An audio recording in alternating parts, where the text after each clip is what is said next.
Hi, I'm Valerie Thompson and I'm the massage therapist here at Warwick Chiropractic and Massage, and I was just going to demonstrate a little bit of low back work and neck work because those are two of the most common areas that bother people, and this is my lovely volunteer. So we'll go ahead and do a demo of low back for you.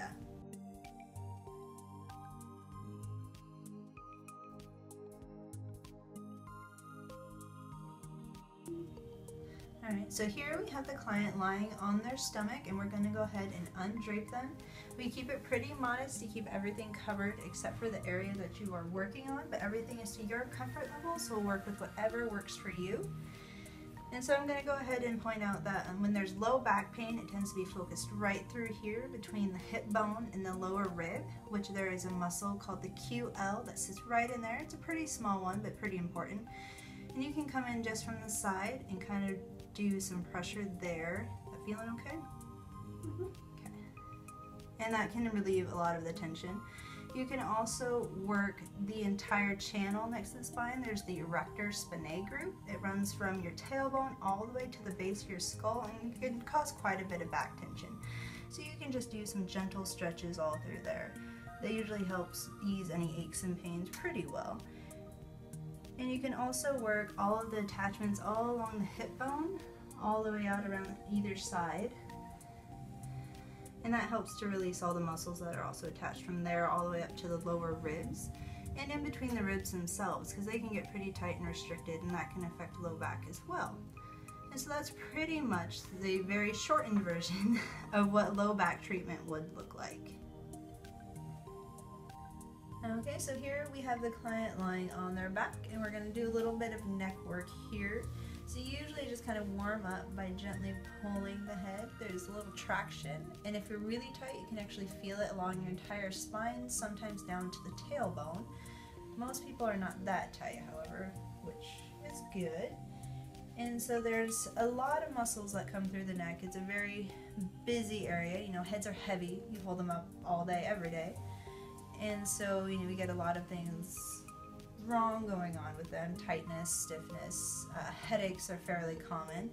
And there's a lot of muscle groups involved with that. Some of the most common would be the scalenes, and they come and they attach along the collarbone in the first rib, all the way along the side of the neck through here.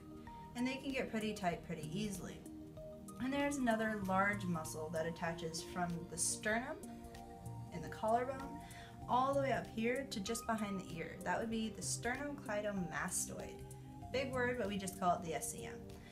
And that one gets pretty tight as well. It's one of the most common affected when whiplash.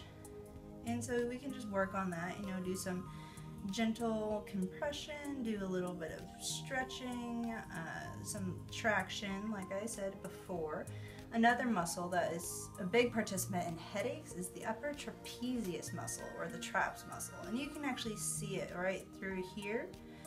And it attaches all the way out along the shoulder and then up to the base of the skull right in here. And that one's a pretty tight one most of the time. Nope, go ahead and just relax. There you go. And so you can get a pretty good stretch by bracing the shoulder and then bringing the head apart like this. And that'll give you a good stretch all through there. And you can do it a couple of different ways. I like to reinforce and do it this direction. It gives you the best stretch. And you can do that with the head in multiple positions.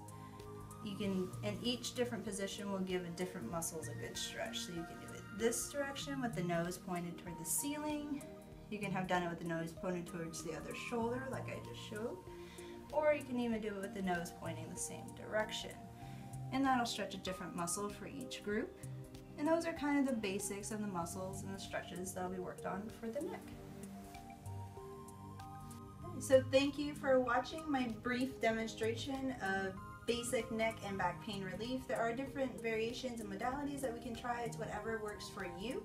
If you have any questions or would like to schedule, please give us a call at 360-951-4504. Thank you, and I'll see you soon.